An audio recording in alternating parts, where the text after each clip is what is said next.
안녕하세요. 채쌤입니다. 오늘의 책은 조금만 더입니다. 존 레이놀즈 가드너가 썼어요. 요즘 나의 고민에 대한 많은 답을 제시한 느낌입니다.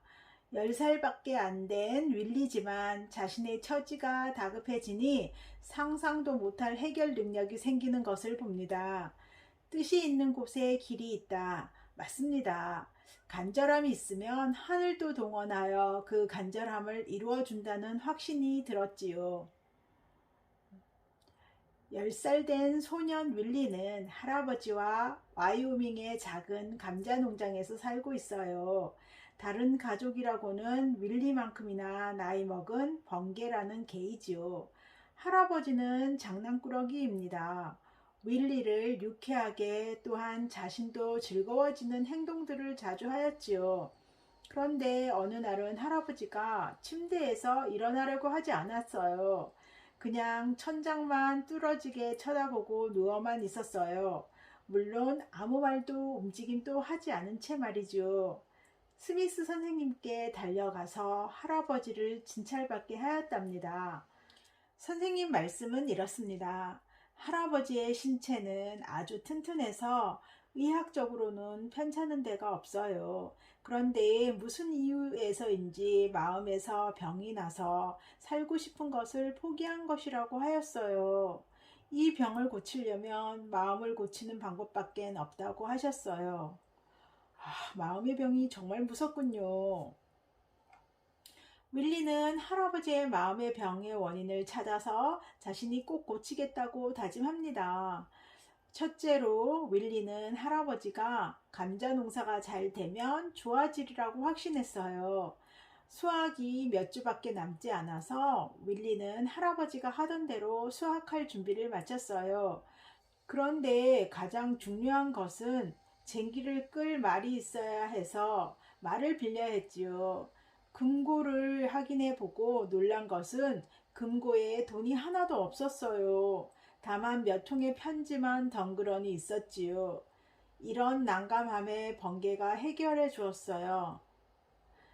쟁기를 번개가 끌었답니다. 그리고는 감자 수확을 잘하여 리크 씨에게 팔았어요. 밀리는 할아버지에게 해냈다고 기뻐하였어요. 하지만 할아버지는 손신호로 아니라고 하였지요. 할아버지가 걱정하고 있던 것은 수확이 아니었어요. 윌리는 참으로 기특하게 겨울 준비를 꼼꼼히 합니다. 장작을 충분히 패놓았고요. 먹을 것도 자파상 아저씨에게 물어봐서 지난해 할아버지가 준비한 만큼 준비했답니다.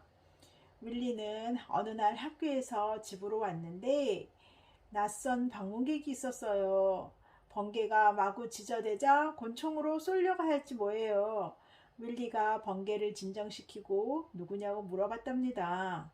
와이오밍 주 관리인이었어요. 할아버지가 그동안 농장에 대한 세금을 내지 않아서 합법적으로 농장을 뺏기게 되었어요. 밀린 세금은 자그마치 $500랍니다. 물론 지금의 돈 가치와는 차이가 많이 납니다. 밀리는 이제 알게 되었어요. 할아버지가 왜 병이 나셨는지를. 밀리는 자신이 알고 지내는 모든 사람과 의논해 보았어요. 그런데 그들 모두는 농장을 팔라고 합니다. 할아버지는 아무 반응을 안 하시고요. 밀리는 번개를 끌어안고 꼭 해낼 거라고 다짐해 봅니다. 레스터 아저씨 가게에 갔다가 밀리는 방법을 찾아냈어요.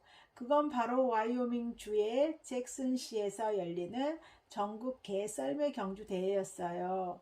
개가 몇 마리인가도 자유고 경주의 거리는 16km였지요. 상금은 해마다 다른데 이번에는 우연히도 $500였어요.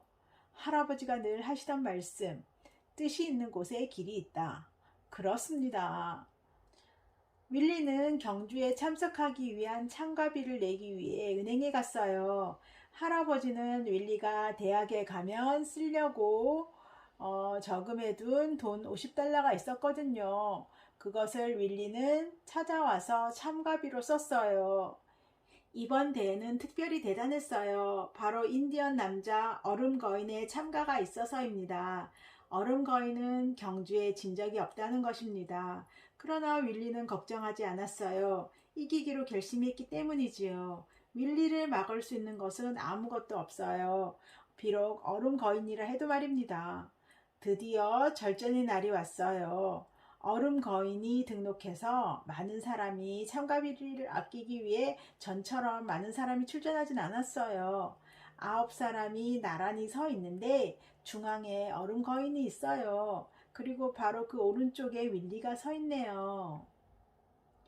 윌리는 번개와 매일 연습한 그 길이라 누구보다 빠르게 달려갈 수 있었어요. 전날에 얼음 거인에게 한 대 맞아서 오른쪽 눈이 부어서 한쪽 눈으로 봐야 해요. 다행히 번개가 길을 잘 알고 있어서 스타트는 누구보다 빨랐어요. 웬일인지 얼음 거인이 속도를 내지 않고 천천히 달립니다. 할아버지 집을 지날 때 윌리는 할아버지가 일어나 앉아서 응원하고 있음을 알았지요. 이제 이 경주에서 이기기만 하면 됩니다. 이제 3km 남겨놨어요. 그런데 얼음 거인이 따라잡은 거예요. 그때부터 얼음 거인과 윌리는 앞서거니 뒤서거니 하였어요. 결승점에서 많은 사람들이 모여 있었지요. 중앙로에 윌리가 먼저 나타나자 미친 듯이 환호했어요. 그리고 얼음 거인이 바로 그 뒤에 오는 것을 보고는 더욱 미친 듯이 환호했어요. 윌리는 외쳤어요. 조금만 더, 번개 조금만 더. 그런데 결승전까지 30m 남겨두고 번개의 심장이 터졌어요. 번개는 그 자리에서 죽고 말았어요. 윌리와 번개는 결승선에서 3m 떨어진 곳에 멈췄어요. 사람들은 쥐 죽은 듯이 조용해졌어요. 얼음 거인은 윌리의 옆에서 썰매를 멈추었어요. 윌리가 얼음 거인에게 번개가 죽은 것이냐고 묻지요.